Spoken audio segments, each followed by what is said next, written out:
Hey guys, today we'll be making an adorable poofy bubble deco mesh wreath.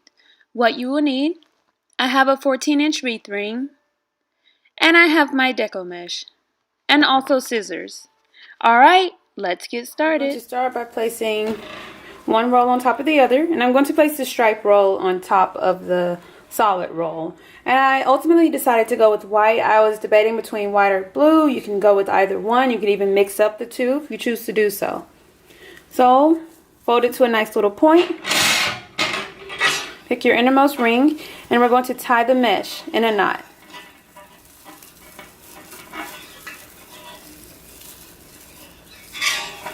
Just like that. Nice and secure. Then we're going to make a loop in our first space.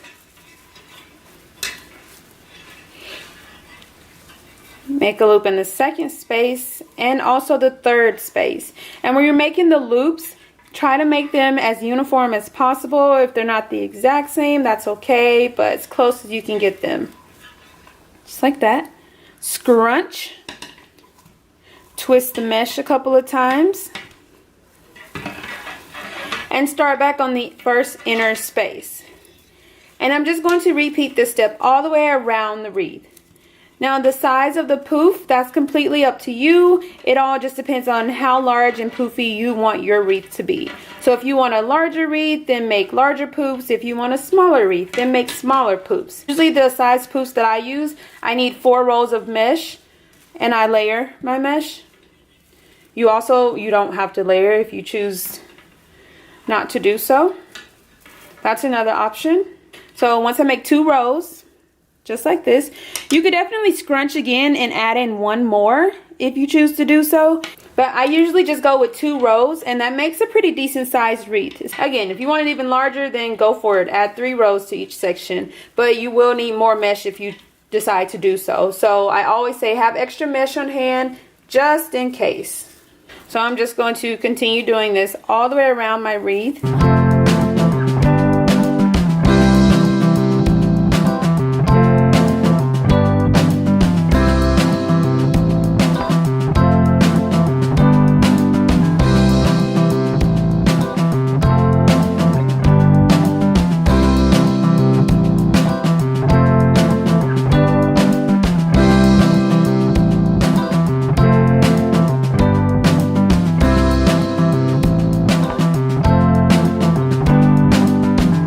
So coming to the end of my rolls of mesh, and go ahead and cut it off of the roll. Twist it a couple of times, and I'm going to tie it in a knot. I'm going to place it on the inner ring. And I twist it because it makes the knot tying a little bit easier.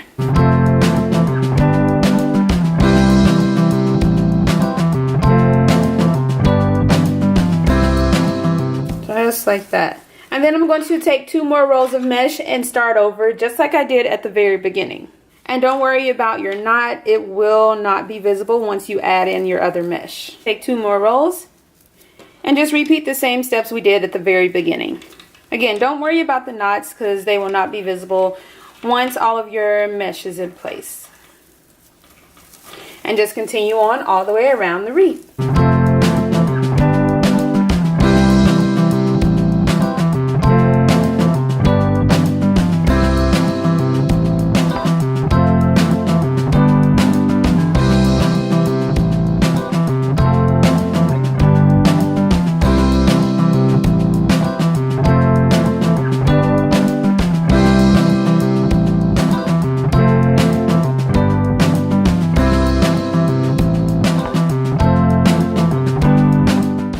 And you come to the end, you're just going to cut away the mesh and tie it in a knot just like we did before.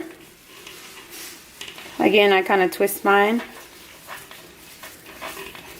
to make the knot tying a little easier.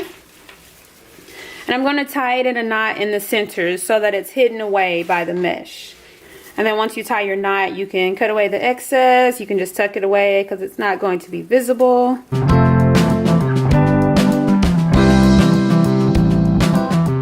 And then I'm just going to hide the knot underneath all of the mesh.